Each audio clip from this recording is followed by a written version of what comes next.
Olá, meus irmãos, estamos de volta agora para a parte 2 dessa aula de número 4, uma vida vitoriosa em células, a parte estrutural, como funciona a estrutura. Eu falei na parte 1, que você deve ter assistido no dia de ontem, sobre a questão de o que é uma célula, como funciona, alguns princípios bíblicos, e aí eu queria fazer você lembrar que célula tem relacionamento multiplicador, é um estilo de vida, onde a evangelização, discipulado e pastoreio, as pessoas são cuidadas e ensinadas, mas há um senso de comunidade. Hoje, nesse momento, eu quero pensar com vocês o que nós queremos ser. Nós queremos ser uma igreja em células, porque é uma diferença entre a igreja com células e uma igreja em células. Lembrando que você ouviu um pouquinho disso lá na aula número 1, tá? Eu estou repetindo isso para ficar muito gravado no nosso coração. Uma igreja com células é uma igreja que ela insere célula nos programas da igreja. A célula é mais uma atividade. Uma igreja em célula, a célula é a coluna vertebral da igreja. Ou seja, tudo gira em torno das células. As células são fundamentais. As células, as ações da igreja são voltadas para as células e a célula funciona como a mola propulsora da igreja. Então nós queremos ser, é o nosso objetivo, nós temos orado por isso e eu queria que você frisasse isso nessa parte 2 dessa aula número 4, a importância de que nós queremos ser uma igreja em células, uma igreja que vive, que respira, que tem célula no seu DNA.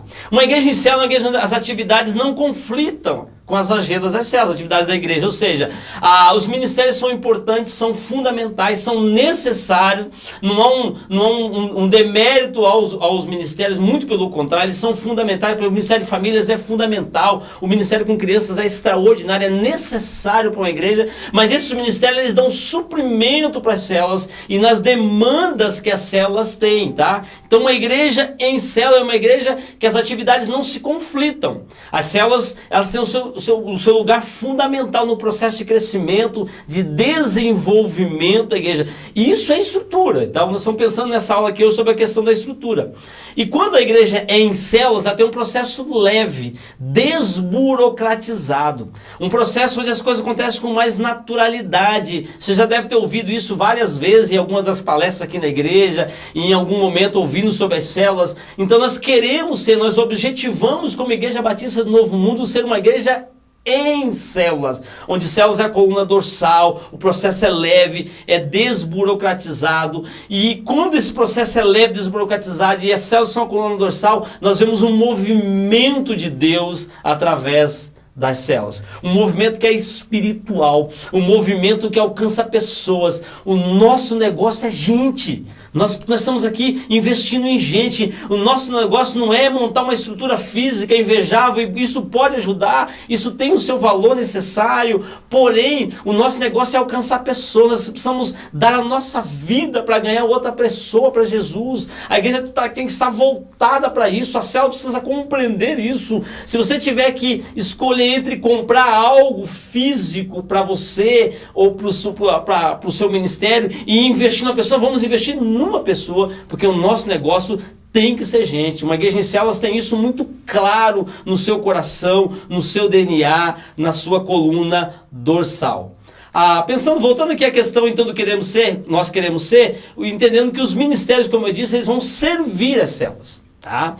Então é importante compreender isso. Então todos os ministérios eles vão olhar as demandas que as células têm, eles vão ser orientados. Nós temos uma demanda aqui, por exemplo, Ministério de Ação Social. Precisamos dar atenção para uma família que apresentou, e principalmente nesse tempo que estamos vivendo, de dificuldade de ordem financeira, dificuldade sanitária, muitas pessoas com dificuldade de saúde, pessoas que algumas perderam seus empregos, outras tiveram redução salarial, outras que eram profissionais liberais ou comerciantes estão tendo uma demanda menor. Então esse ministério o Ministério de Ação Social vai ser orientado pelas células que tem uma demanda, ele vai abençoar e suprir aquela necessidade. E isso é uma igreja em células, tá? Então qual o compromisso que essa célula, que é a coluna dorsal da igreja, precisa ter?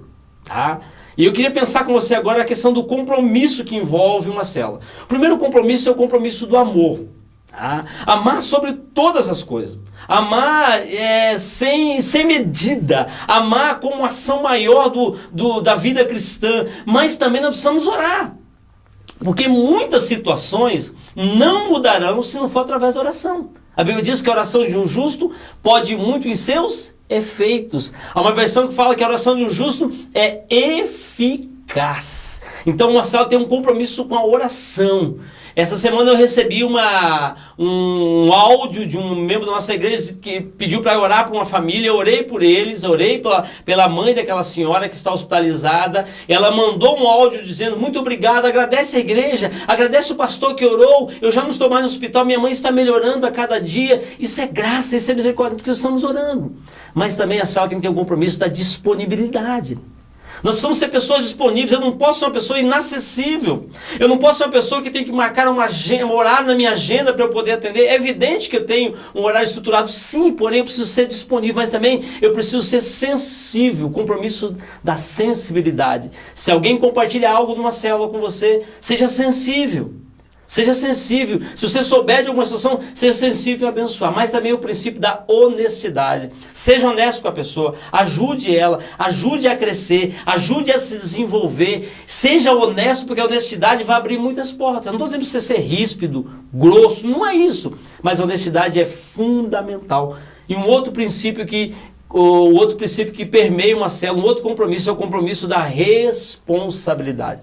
Você é responsável para transmitir as verdades do Evangelho. Você é responsável como líder lá no seu pequeno grupo, na sua célula. Você é responsável como supervisor. Você é responsável como anfitrião. Deus quer usar a sua vida. Esse compromisso é inadiável. Esse compromisso não pode ser deixado para trás. O compromisso da responsabilidade é fundamental. Então, amor, oração, disponibilidade, sensibilidade, honestidade e responsabilidade são os compromissos de uma célula saudável, uma célula que quer ser de fato abençoadora, uma célula que quer cada vez mais crescer. Você tem entendido isso? Você tem compreendido esse princípio fundamental? Eu quero voltar com você aqui no anterior. Nós queremos ser uma igreja em célula. Falamos isso? Estou repetindo. Ela é a coluna vertebral da igreja. A igreja entende isso, as agendas não se conflitam, o processo é leve, é desburocratizado, há um mover de Deus, os ministérios servem as células e há o princípio do amor, há o compromisso do amor, o compromisso de uma caminhada junto, o compromisso de estar servindo pessoas, o compromisso de conviver, de abençoar, de ser instrumento da graça de Deus para poder abençoar pessoas. E eu queria que você gastasse agora alguns segundos para você fazer uma reflexão. Nessa segunda parte eu queria que você pensasse um pouquinho se a tua célula tem sido assim.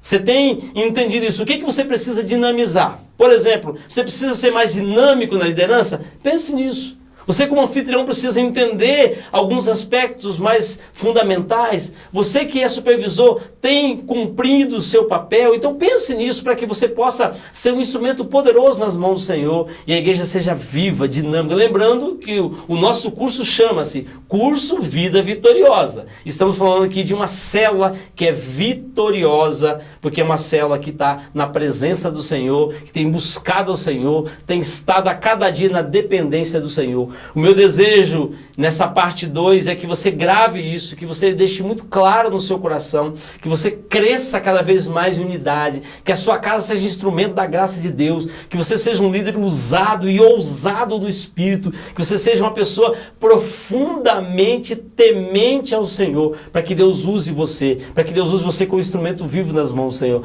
Ah, pastor, eu ainda não estou em nenhuma célula. Eu quero convidar você a participar de uma célula. Eu quero convidar você a se envolver, a abrir sua casa, a participar, a ser bênção, a ser abençoador e ser abençoado em nome de Jesus. Fechamos então essa parte 2 dessa nossa aula dessa semana, que é a aula de número 4. E que Deus nos dê a graça, daqui a pouco voltaremos, aliás, vai ser postada amanhã, a parte número 3 dessa aula número 4, e que Deus te abençoe poderosamente, que Deus use a sua vida, que Deus te abençoe debaixo da graça do Senhor, em nome de Jesus.